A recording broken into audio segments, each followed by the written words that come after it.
All right. Thanks so much. I'm Lisa Merrifield, and welcome to this University of Illinois Extension Local Government Education webinar. Today, we are going to be discussing water infrastructure funding opportunities available to Illinois communities. This webinar is co-sponsored by Prairie Rivers Network and the Great Lakes Thriving Communities Technical Assistance Center with funding from US EPA and the Department of Energy. I want to formally recognize Randa Watts of Prairie Rivers Network for coordinating our speaker and session today. Today we have two speakers. Each of them will present, and then we'll take questions at the end. So if you have questions as speakers are presenting, please put them in the chat, and then we will go through them in our Q&A at the end of the session. And depending on the questions, speakers sometimes will reply to you in the chat, so that could happen as well. We are recording this webinar, so you will get a link to this recording and contact information for the speakers in the next few days. Know that you can always find these webinars on the University of Illinois Extension Local Government Education Webinars YouTube channel. Before we get started, I want to remind you about some resources that are available to you through the Thriving Communities Technical Assistance Center. The Thriving Communities Technical Assistance Center, which we affectionately call the TCTAC, is designed to help get state and federal funding in the hands of local communities to plan and implement environmental infrastructure and energy transition projects. The Great Lakes TCTAC is headquartered at the University of Minnesota, and it includes the states that you see on this slide here. Illinois Extension and Prairie Rivers Network have partnered to support Illinois communities as part of the TCTAC. We are available to help identify funding opportunities, to do research to help you identify what other communities have done and what might work in your community. If your community is rural, remote, or underserved, we can help you with planning and putting together grant applications, and we're available to connect you to people who can help you from beginning to end on the grant process, from figuring out how to get set up in the federal and state systems to your final grant proposal and reviewing your final grant proposal. If you are interested in hearing more about the TCTAC or connecting with us to engage us in some of these services, you can find us on this website here, tictac.umn.edu. I will put that in the chat here in a second. And on that website, you can sign up for a newsletter, monthly newsletter, or you can submit what's called an intake form, and we will contact you to have a conversation about how we can help you. With that, I'm going to stop sharing, and it is my pleasure to introduce our first speaker. Nidhan Singh serves as the Deputy Section Manager for the State Revolving Loan Program at the Illinois Environmental Protection Agency, and he's going to share some information about a couple loan programs that are available for your communities. Nidhan, the floor is yours. Thank you so much. I hope you guys can hear me. Can somebody confirm, please? I can hear you. Great. And awesome. We can see good morning. Oh, there we go. Go ahead. That looks good. Perfect. Awesome. Great. Well, first and foremost, thank you for that introduction, and good morning to everybody who's joining us today to hear us share our perspective on our respective loan programs. I am here representing the Illinois Environmental Protection Agency. I will be talking about the Illinois State Revolving Fund, also known as the SRF Fund. So let's go ahead and get started. The agenda for today is going to be, I will be giving you guys a funding overview for the State Revolving Fund that is run out of Illinois currently.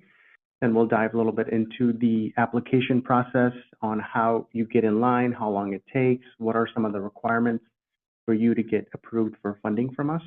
And then lastly, I'll touch on some current and future grant programs that are either available right now or are going to be available by the end of this year that are strictly grant focused. So a lot to cover, and let's go ahead and get started. So as I mentioned, our loan program is called the State Revolving Fund, and when we say State Revolving Fund, or you may hear the term SRF, it houses two of our loan programs. The first one is the Water Pollution Loan Program. That's where we fund our wastewater and stormwater projects out of. Then there's the Public Water Supply Loan Program. That's also called the Drinking Water Project. This is where we look to treat your sewer, give you funding for any sewer rehab related upgrades. And then under the drinking water loan umbrella, there are two new programs now. The first one is the lead service line replacements. I'm sure many of you have heard of this. This is pretty popular. We're getting additional funding from the federal government to address lead service line issues in Illinois. And then there's the emerging contaminants loan program as well. This is where the focus is on PFAS and manganese-oriented projects.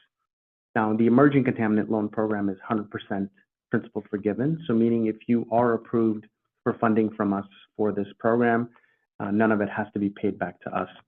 The lead service line one is 49% principal forgiven, and then 51% is loans. But the loans, you do have the option of carrying them out at a 0% interest rate.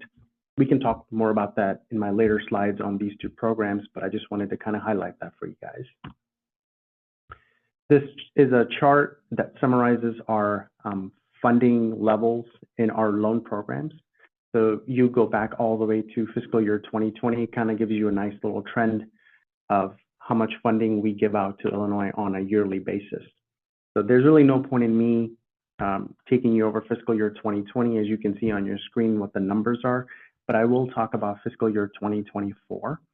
When we talk about fiscal years, our fiscal year, meaning at the state level, runs from July 1st of each year to the following June 30th.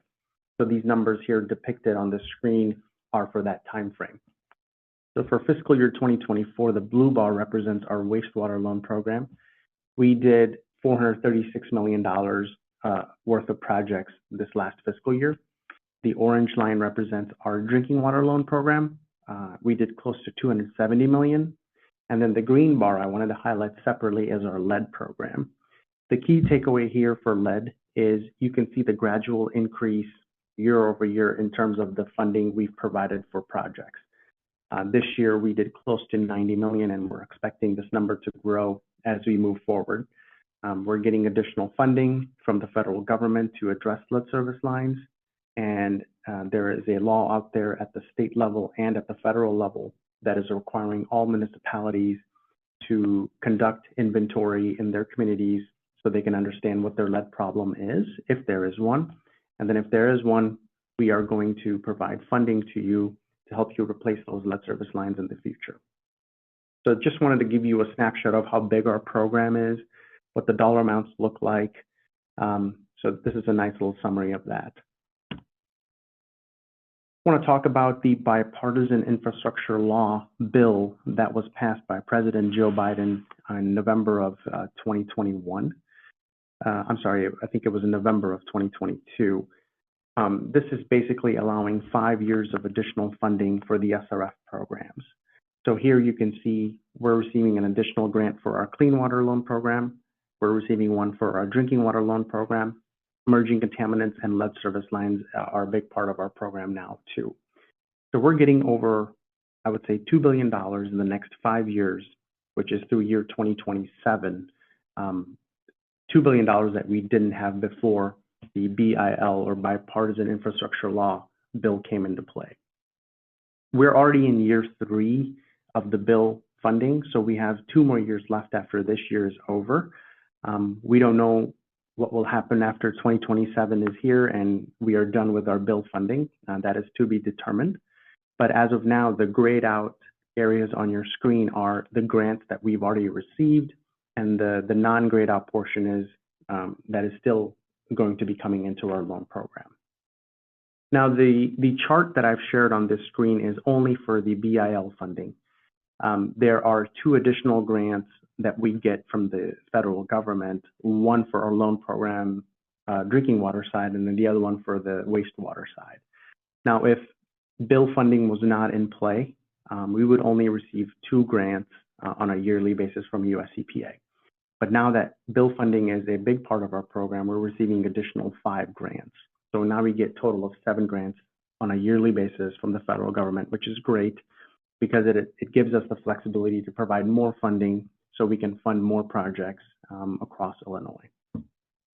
As you guys may be aware, in our program, we have to put principal forgiveness caps on the funding we give out, just strictly for the reason that the demand in Illinois for water infrastructure projects is in the billions with the B, and then the funding, unfortunately, we have is in the millions.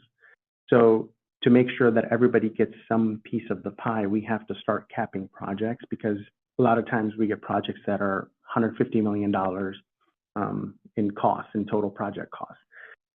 We obviously don't have that much funding where we can just give $150 million to a single project. That would not leave a whole lot for the other guys. So that is why we rely on caps to help us make sure that everybody's kind of getting the piece of the pie.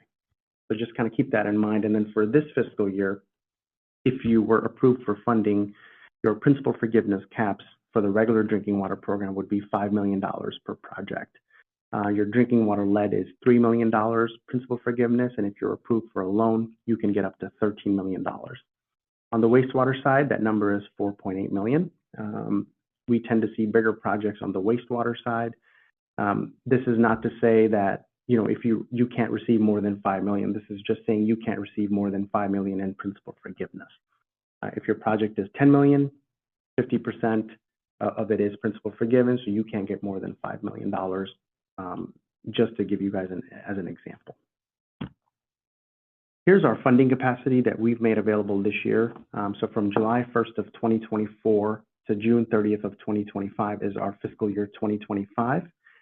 For the WPCLP, or the wastewater loan program, we've made $612 million available in funding capacity. We have approved projects that are worth $612 million in-house that we're looking to fund in fiscal year 2025.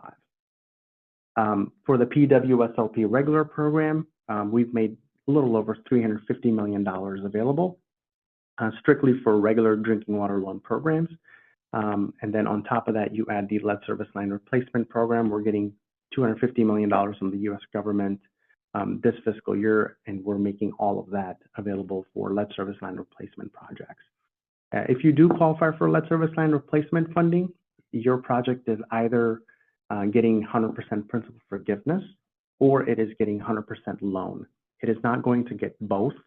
So if you have a $10 million project that you're looking to do for lead service line replacements, depending on how you scored and ranked in our application process, that would determine if you qualify for principal forgiveness or loan money.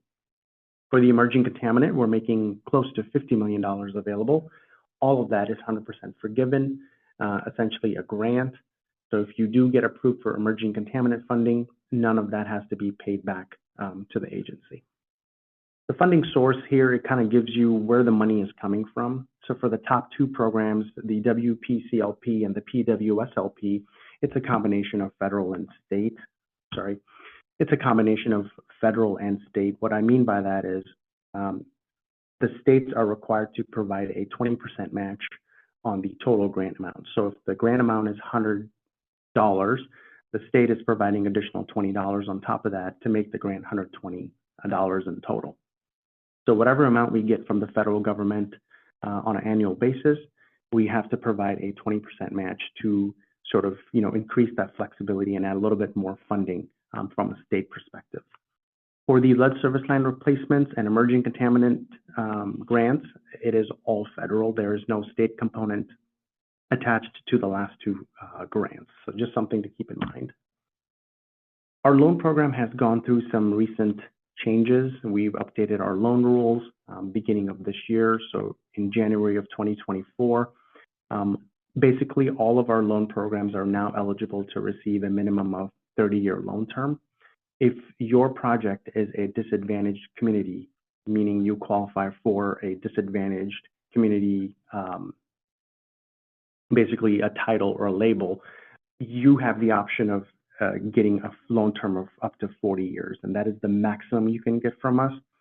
Before these changes were made, we were looking at a maximum of 30 years and a minimum of 20 years, but now that has changed across all our programs. Minimum is 30 years, and if you're a disadvantaged community, your loan term can be up to 40 years. Of course, we don't, expect all the communities to abide by the 30-year and the 40-year rules. Some communities will tell us, hey, we'd like to take a loan out for 17 years, and we'll work with you on that. It's just these numbers are capped numbers. You can't go over 40 years. You can't go over 30 years.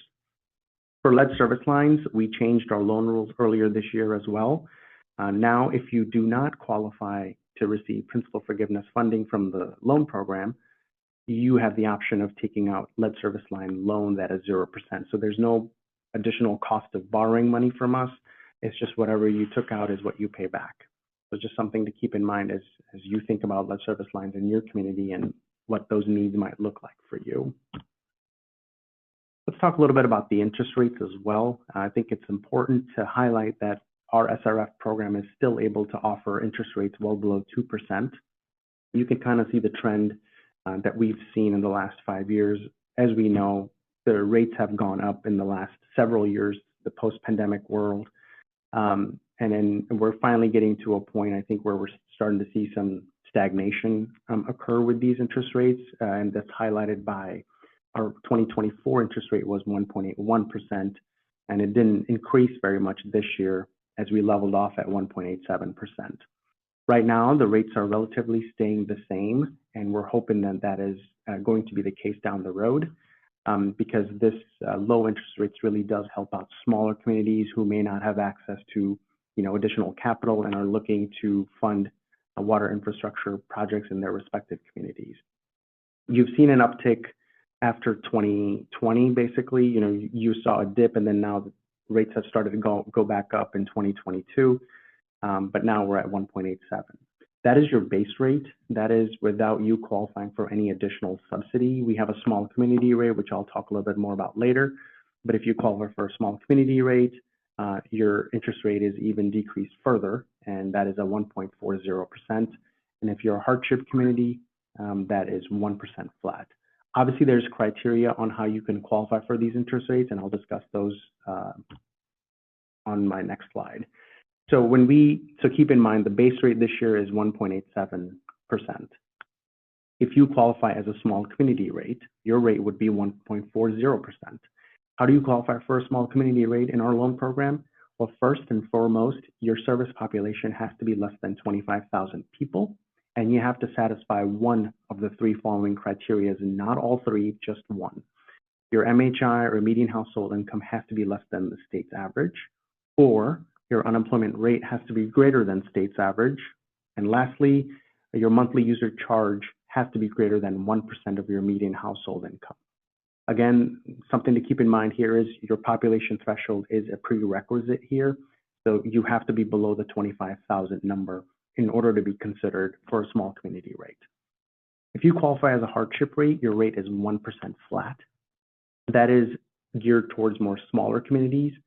Your service population has to be less than 10,000 people. And then you have to satisfy one of the three criteria, which is, again, your MHI has to be 70% or less than state average. Unemployment rate has to be 3% greater than state average. And then monthly user charge has to be greater than 1.5% of the MHI. Let's talk a little bit about the application process. First and foremost, a lot of people come to us thinking, they're going to get a loan within a month from us. That is just certainly not the case. It's a 12 to 18-month process to get an SRF funding from us. And the sole reason for that is because there are a lot of state and federal regulation and requirements that projects have to satisfy before we can approve them for funding. And that can take a lot of time because there's a lot of waiting back and forth from hearing back from people. So the first step in the process is for you to submit a funding nomination form and a project plan to us. This kind of lets us know who you are, what you're trying to do with the funding, what your project looks like, kind of gives us an introduction to who you are and what you plan to do with the funding that we ultimately will give you. Your project has to go through a state environmental review. There's a Section 106 requirement, for the state Indian tribal nations. Make sure you're not digging on burial grounds or ancestral homes. So we do generally look for a sign off from the tribes, from SHPO, to make sure that your project has the green light to move forward. And that's it can take a month or two for us to hear back from them because they have to do research on their end as well. So, but yeah, every project has to satisfy this requirement. Next step would be for you to obtain a planning approval from us by March 31st of each year. Many of you may be familiar with our intended use plans or the IUPs. So in order for your project to have funding reserved from us starting July 1st of each fiscal year, your plan has to receive planning approval by March 31st. That is generally the deadline we look for you to meet if you are looking to get funding in the coming fiscal year.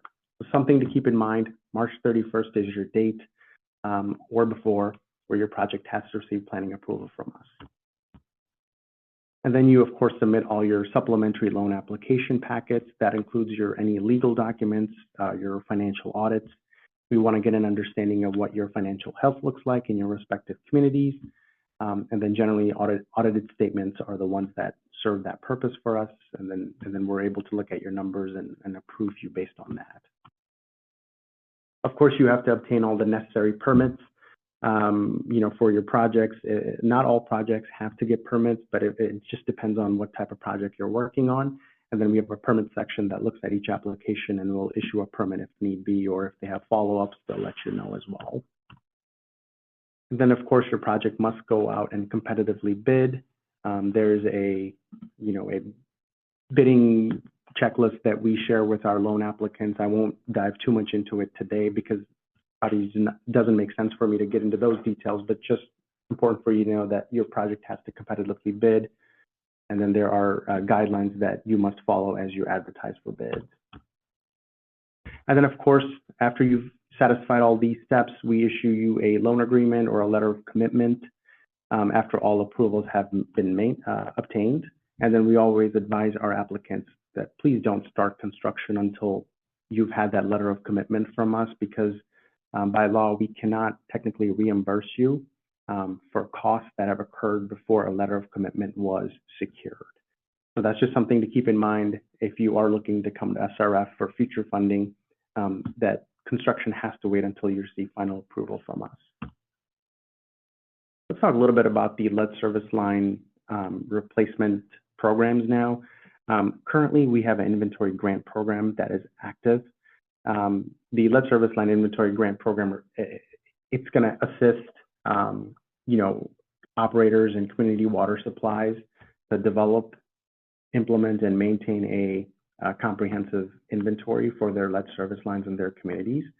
A lot of communities are just now getting started with understanding how big or how small the lead service line problem is in their respective communities.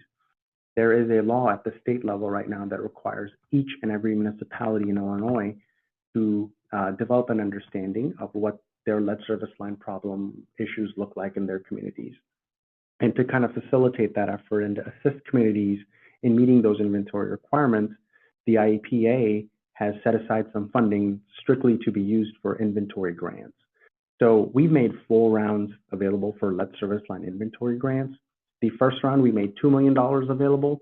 The demand was through the roof. We spent the entire money. Second round, we made $5 million available. Again, the demand was super, super high. We were able to spend that money in a short amount of time. Round 3, we had set aside $10 million, and we took that out of our federal grant that we received for lead service line replacements. And of the 10, we spent $3 million in round 3, and we have roughly a little over $6 million left in round 4 that is currently ongoing. It does not have a due date because we want to spend the entire, expend the remaining $6 million as soon as we can. So we haven't set a deadline yet, but if you are looking for help with your lead service line inventories, this grant program is a good option for you because it's obviously a grant. You don't have to pay it back, and you get to have a comprehensive material inventory for your lead service lines. So again, no application deadline here. We encourage you, if you're still somebody who's looking for assistance on that front, this grant program may be the right one for you. Each applicant can get anywhere from $20,000 to $50,000 for their lead service line inventory grant, and you'll be paid 50% of that grant upfront.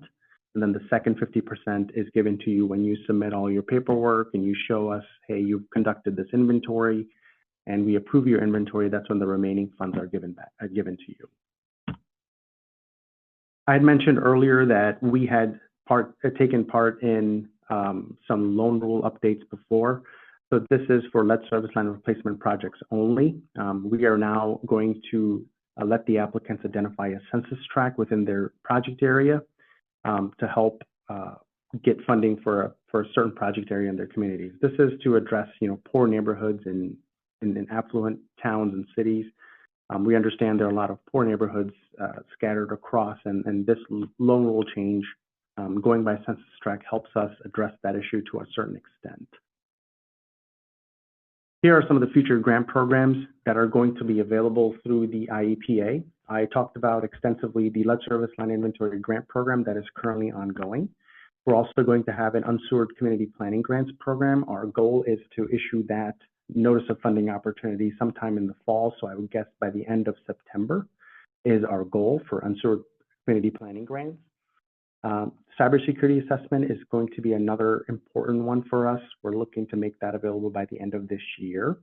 We're going to make $2 million in round one. This is the first time ever we're doing a cybersecurity measure grant program. So it'll be interesting for us to see what the demand looks like in year one. It is surely something that is not going to go away. It's just year one, we kind of want to see, what the temperature is and how people are feeling about it, and then most importantly, what kind of issues there are related to cybersecurity in Illinois. So it'll be a learning experience for all of us, but we feel cybersecurity is something that's going to continue to grow in the coming years. And then lastly, there's the Emerging Contaminant Smaller Disadvantaged Communities Grant Program. That is to address any PFAS or manganese-related activities in your respective communities. Again, our goal is to do something by the end of this year.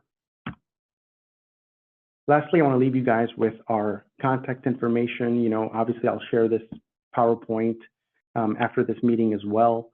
But if you have any questions about, I talked about something here that you need more clarification on, you can reach out to my boss, Gary Bingenheimer, or myself, Nidhan Singh. We're always happy to hear from you guys, whether it's via email or a phone. Don't hesitate to reach out to us. And if even after this meeting you have any questions that remain unanswered, we're always happy to hear from you. That is it from my side. I know I've thrown a lot at you guys, but hopefully we'll have a good conversation at the end of the presentation when you get an opportunity to ask questions. So thank you. All right, thank you, Nidhan. I appreciate it. All right, our second speaker today is Jean Crowley, who is a loan specialist with the U.S. Department of Agriculture, and she is here to talk more about the search grant opportunities for our communities. Jean? Thank you. It's nice to get the opportunity to share. Let me pull up my slides here. Give me just a second.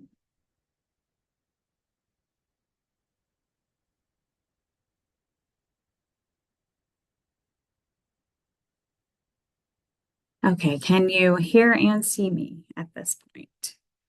We can. Looks great. Perfect.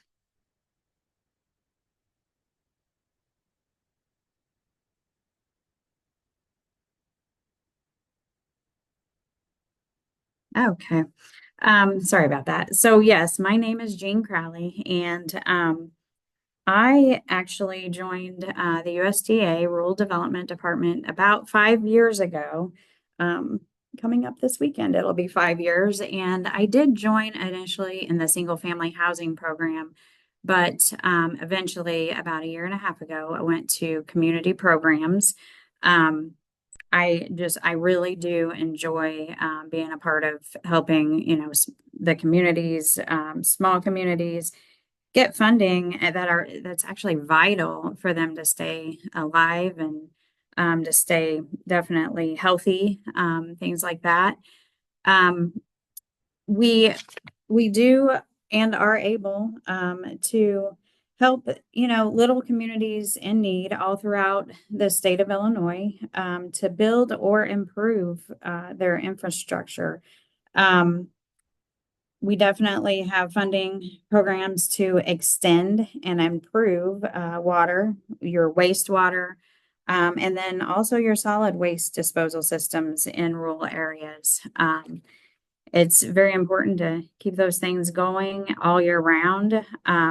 And they had asked me to talk about the search grant, and I'm going to do that and then maybe hit on a couple other grants that we do have to offer as well.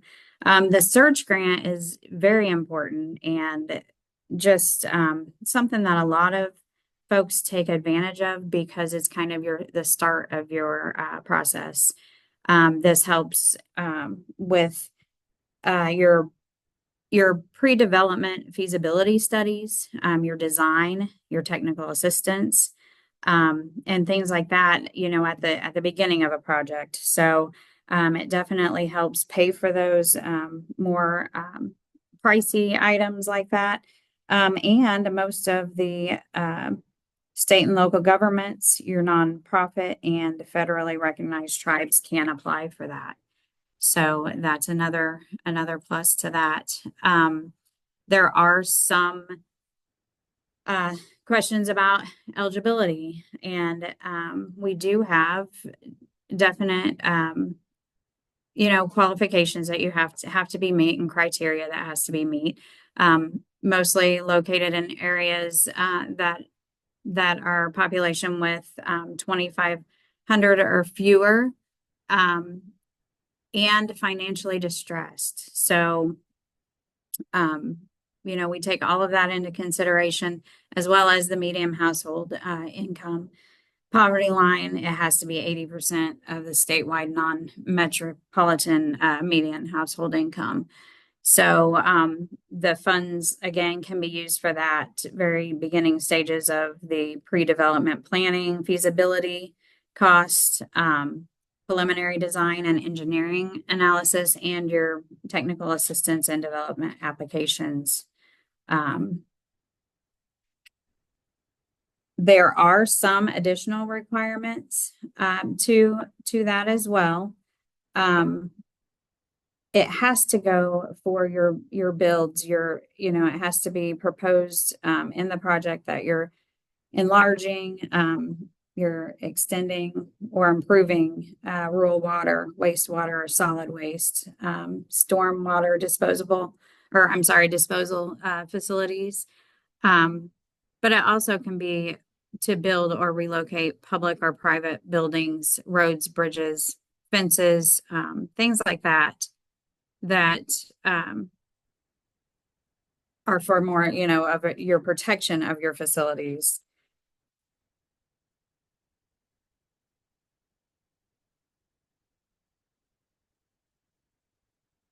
You do. I am sharing some links that you can go to. Applications are accepted with the search grant all throughout the year. So keep that in mind. There's not a certain particular time date stamped on this. So if you are in need or know a community in need of things, you can go to these links and apply. Or get information to apply, I should say, from your local USDA office. I'm going to share a map later that has specific areas and who you would call. So I have actually incorporated that into the end of this slideshow so that you can actually reach out to the exact person for that area. And their number and email will be on there as well, all of their contact information. So we also have a few other grants available.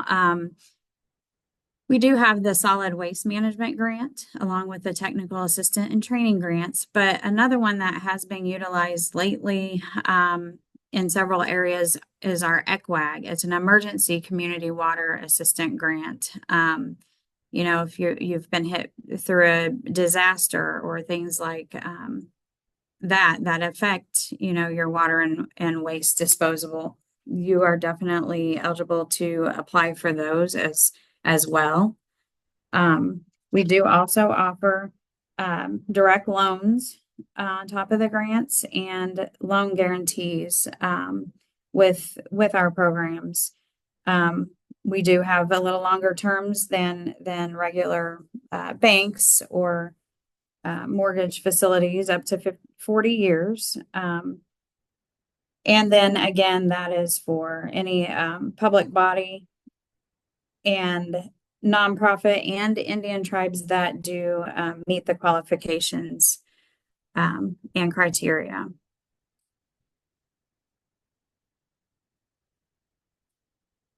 We offer easy terms designed for rural communities with limited resources.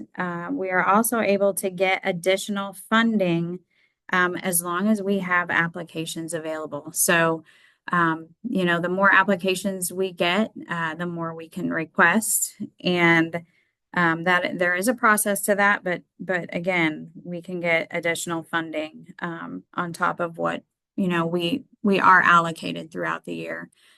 I've kind of listed some typical projects here. Water and sewer main replacement, new treatment plants, storage tanks, extensions. There's lots of different projects that we can touch on. And again, you can get grants for the engineering and legal fees, along with equipment, in some cases, soft costs, and things like that. We can also partner with other funding sources like the IEPA, different governmental sources. So kind of keep that in mind as well. We can work with other funding sources.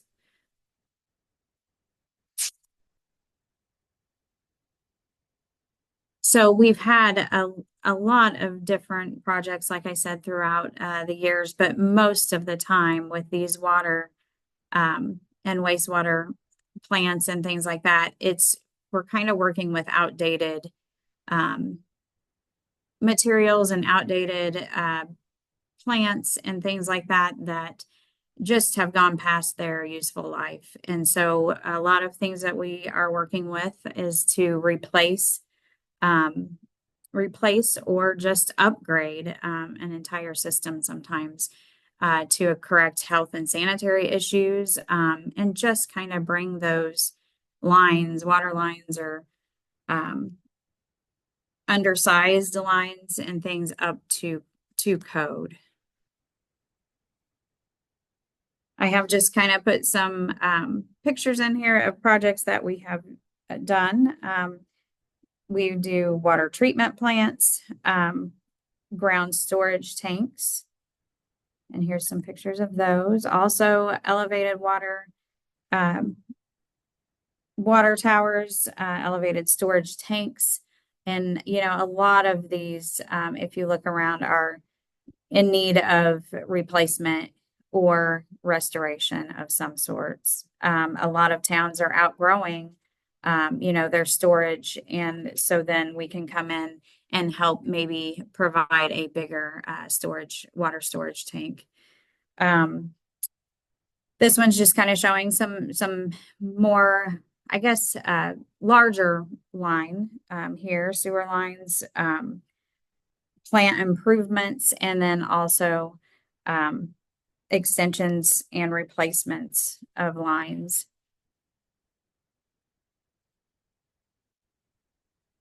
We also help with new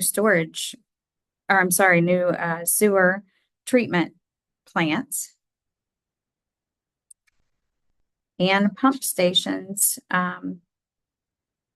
Anything that has to do with our water and wastewater, we can help as long as these communities do reach that criteria. So I do want to share just a little bit about applicants. Again, we can accept those applications year-round. We have funded over $240 million in projects in the last 3 years, which is not hard to do when you're dealing with water projects. Let's see, we do also have a low fixed interest rates, and I have put those on the screen for you. And you'll get a copy of this as well later on in the next couple of days in an email. You can apply online at our RD Apply. And again, reach out to one of your local USDA offices to help kind of steer you in the right direction. I work at the state office level, and so I'm not out in the field as much as our field office specialists are. So they would definitely be able to help you answer any questions and just kind of steer you in the right direction. I did put our program director's information on the screen for you, as well as mine and the one other Illinois State program specialist for the state office here. So you can reach out to us anytime. Again, here is our map that shows your area, who the area director is for that area, as well as the area specialist with their contact information. And they would be happy to answer any questions you might have about these programs and other programs that we do offer through community programs. I appreciate everybody joining us today and the opportunity to speak to you. And if you do have any questions, please feel free to drop those in the chat or just reach out to us. Thank you. Thanks so much, Jean. We have a couple questions about both programs, but Jean, I think these are pretty straightforward. Somebody asks about the search grant. Is the 2,500 or fewer a standard definition of rural, or is that just for this program? That is actually just for this program. So, okay, and yeah, go ahead.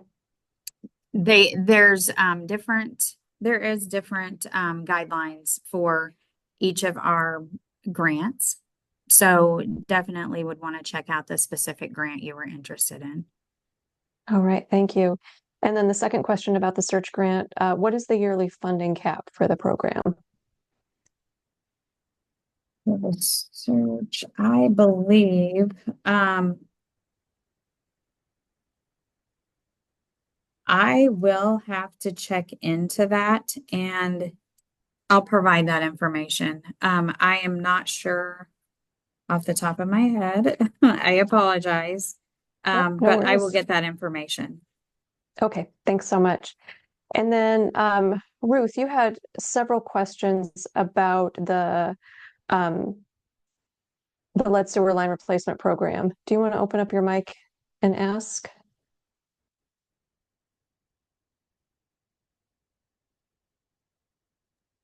And I'll just mention I've allowed participants to now unmute themselves for this portion of the webinar. Okay, great. Oh, thanks, Nancy. This is Ruth. So thanks for letting me unmic.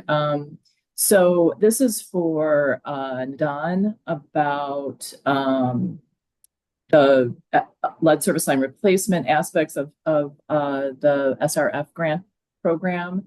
I'm a little bit confused. I don't know if I just sort of missed the explanation, but about the difference between the principal forgiveness and the loan portion. So there was a statement that said that you either have to designate as 100% principal forgiveness or 100% loan.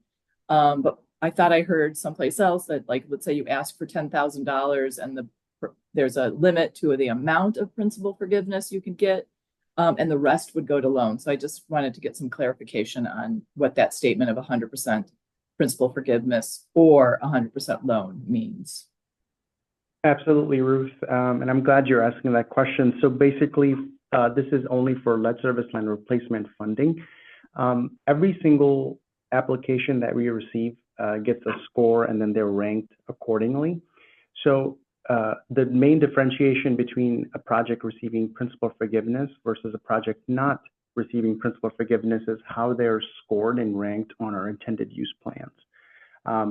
So disadvantaged communities are eligible to receive principal forgiveness funding. And that is made by determining your score on our ranking sheet. So, you know, if you are in the top, I don't know, 15, 20, top 15, 20 projects on our list, there's a good chance you're going to receive principal forgiveness. And then, of course, if you don't qualify as a principal forgiveness, then you have the option of taking out a loan. It's an internal decision that we've made that a project can either get principal forgiveness funding or loan funding, but they can't receive both at the same time this year. Our lead service line grant is around $250 million. So that's the money we have to play around with. And obviously the demand for lead service line projects in Illinois is through the roof. And $250 million a year is just only now scratching the surface. So we need obviously a lot more funding to address every single lead service line project, but to kind of keep the the distribution of funds equal amongst everybody, your project has to rank a certain way in order to qualify for principal forgiveness funding. I hope that I've sort of provided more clarification and helped answer your question. Yes, and I just to follow up on that a little bit. So let's say I have principal forgiveness is, $3 million, but my project is a $5 million project. I have to make up the $2 million some other way to fund that project. SRF will not fund that either through a loan or through principal forgiveness, but only to the limit of. Nope, that is necessarily not true. So let me use your example. So let's say your total project cost is $5 million. You've been approved for $3 million, principal forgiveness. That leaves you with $2 million unfunded. So what we're saying is strictly for lead service line replacements, you have the option of taking out that $2 million from a 0% loan. Now, when I said earlier, you can either receive principal forgiveness or loan, that is strictly on our intended use plans. Like if you have access to that document, you'll see projects either receiving PF, principal forgiveness, or loans. But if you have some unfunded portion of your project that you need to cover, certainly the 0% loan option is available to you. Got it. Thank you. All right, and then one more question about SRF, lead service line replacement projects. So in looking at the IUP, you have different tables of different folks that are in different stages of application, and I just wanted to get some clarity on what those designations mean. So there's a table that says something like construction date to begin after 3/31/25. So you have your intent, your IFL, intended funding list, right? So those people have gotten through and they're going to start something before the end of the year. Then you have the construction date to begin after 3/31/25. And does that mean they're still in process and they're still being considered and they're still moving through the process, but they have not gotten on the intended funding list for fiscal year 25, but may end up on it fiscal year 26, correct? That is exactly true. Yep. Okay. And I think that's true for the folks that don't have a plan approved. They're on a different list, again, starting after 3/31/25. And the same thing with them. They're just in a lesser stage of application. Yeah. So I think a good perspective here is, so for instance, for the list of, construction start date of after 3/31/25, the reason we have that cutoff is because it essentially takes you into the next fiscal year, for which we don't have the funding levels finalized. So if there's a project that's currently in the SRF application process, but is still far away from starting construction, we treat it as they're not going to get funding this year because they're just too far out. Okay. Thank you. You're welcome. All right, thank you. Great, thanks, Ruth. We had another question about the way that average household income is determined. There's a community that is concerned that they are going to get kicked out of the economically distressed list because of the way it's determined. And is there anything communities can do to appeal that average household income determination? I'm not sure if I'm going to have the right answer for this question, because the metrics that we use in our SRF loan program, they directly come from the Illinois Department of Employment Security. They're the ones who are publishing this data on a yearly basis. There's a refresh that occurs with all the metrics that we use in the loan program. So I'm not sure if there is a appeal process, but I think that is something that IDES could potentially answer better, just because we're Okay. not the sole creators of that data set. We're just the users of that data set that is published by IDES. All right. Thank you. That is helpful. I think those are all of our questions. If anybody else has any last questions, you can unmute at this point, and you will note that a poll just popped up. If you'll let us know how much information you gained from this, we would sure appreciate it. All right. Any other questions for the good of the cause? All right. I would like to thank our speakers, Ruth and Nidhan, for the excellent information you provided for us. Hopefully this will help us go forward and make some good decisions. And I want to remind you that the Thriving Community Technical Assistance is available to help do some of the connection between these programs and your community, if that is helpful to you. All right. Thank you so much, and we'll see you at the next webinar. Lisa, Thank it you. looks like Mhm. there's a question for Nidhan real quick about who publishes the data for, and I know he mentioned that at the end of his comment, but we might need to get the Yeah. question answered.